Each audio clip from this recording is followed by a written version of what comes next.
जय माता दी। मेरे चैनल में आप सभी का बहुत बहुत स्वागत है।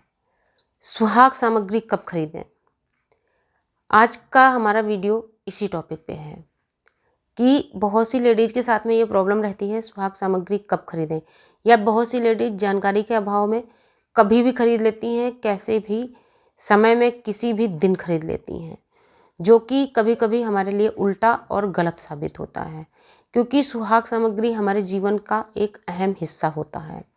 सुहाग सामग्री हमारे जीवन की एक बहुत महत्वपूर्ण चीज़ होती है, जो कि हमारे पूरे जीवन को सजा के संवार के और हमेशा के लिए खुशहाल बना के रखती है। तो इस सुहाग सामग्री को खरीदने से पहले हमें बहुत सारी चीज़ें सोचनी होती हैं, और यदि हमें उनकी जानकारी नहीं है तो हमें जानकारी लेनी चाहिए।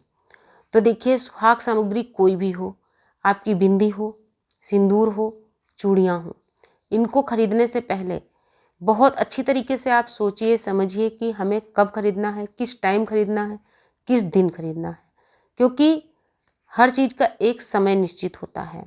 आप कपड़ों की खरीदारी करने जा रही हैं, आप कभी भी खरीद सकती हैं। आप खाने पीने का सामान खरीद रहे हैं, कभी भी खरीद सकते हैं। लेकिन जब बात आती है हमारी सुहाग सामग्री की, तो उसके लिए हमें बहुत ज़्यादा सोचना चाहिए, और जो हमारे बड़े बुजुर्गों ने नियम बना रखे हैं उनको ज़रूर फॉलो करना चाहिए, क्योंकि जब हम नियमों के विपरीत जाते हैं तो हम अपने जीवन में परेशानियां खुद ही तैयार कर रहे होते हैं। तो देखिए, यदि हमें सिंदूर खरीदना है, आप बहुत ध्यान से वीडियो को सुनिएगा। अगर हमें सिंदूर खरीदना है तो कभी भी सूर्यास्त के बाद में ना खरीदें, क्योंकि सूर्यास्त के बाद में सिंदूर खरीदना शुभ नहीं माना जाता। और यदि जिस दुकान से आप खरीदने गए हैं वो दुकानदार भी यदि वास्तव में अच्छा व्यक्ति होगा और उसको जानकारी होगी, तो दुकानदार स्वयं आपसे कह देता है कि इस टाइम में आप सिंदूर मत लीजिए, आप बाद में लीजिए या दिन में लीजिए, या वो आपको मना कर देगा। अगर आप ज़्यादा जिद करेंगे तो आपको मना कर देगा, उसकी शॉप पे सिंदूर नहीं है।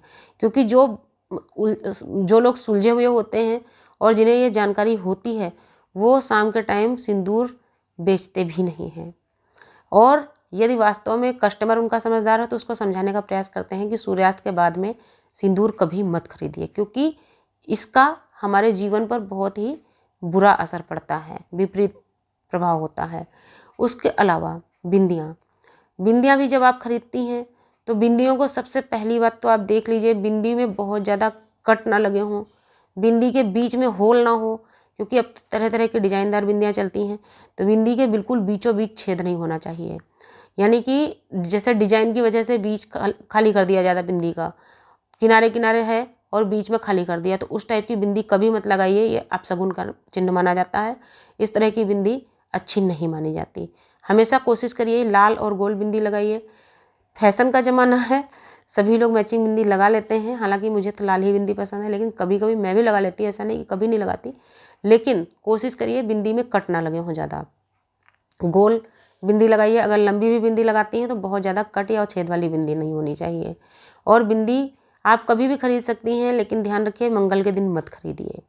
चूड़ियाँ चूड़ियाँ हमें कब खरीदनी है, तो चूड़ियों के लिए आप हमेशा कोशिश करिए कि चूड़ियाँ आप या तो संडे के दिन लीजिए या आप बृहस्पतिवार के दिन लीजिए, क्योंकि बृहस्पतिवार का दिन तो चूड़ियाँ पहनने के लिए बहुत ही शुभ और अच्छा दिन माना जाता है।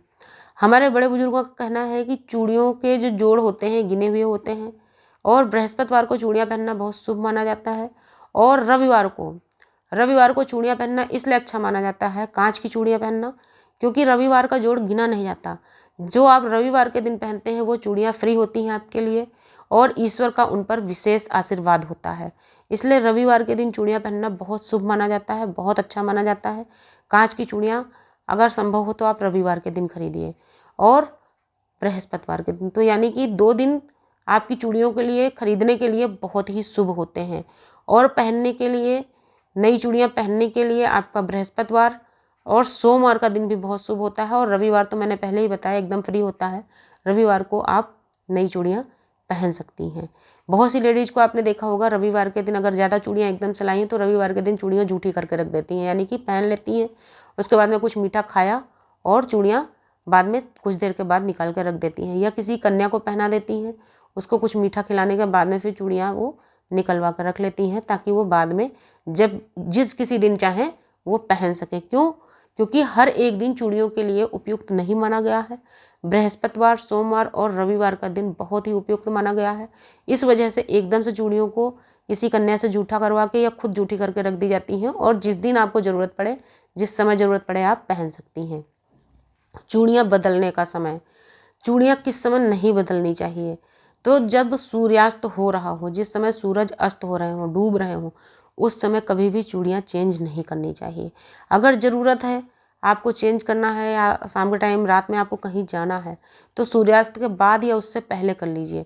लेकिन बिल्कुल सूर्यास्त के समय में जब सूरज डूब रहा हो, सूरज अस्त हो रहा हो, उस समय कभी भी किसी भी स्थिति में चूड़ी बदलिए नहीं, चूड़ी चेंज मत करिए, क्योंकि उस समय चूड़ियाँ बदलना बहुत ज़्यादा अपशगुन माना जाता है। तो इन सारी चीज़ों का अगर हम छोटी-छोटी चीज़ों का ध्यान रखते हैं तो अपने जीवन में हमारे खुशहाली बनी रहती है, समृद्धि बनी रहती है, परिवार का जो हमारा माहौल होता है वो खुशनुमा बना रहता है। लेकिन जब इन्हीं छोटी-छोटी चीज़ों को हम अवॉइड करते रहते हैं, इग्नोर करते रहते हैं, तो अपने जीवन में स्वयं हम अपने आप से ही परेशानियाँ तैयार कर रहे होते हैं। तो बस इन छोटी-छोटी चीज़ों का ध्यान रखिए, खुश रहिए, मस्त रहिए। वीडियो को अगर आपका दिल करे, आपको अच्छी लगी हो तो ज़्यादा से ज़्यादा प्लीज़ शेयर करिएगा। नमस्कार, धन्यवाद।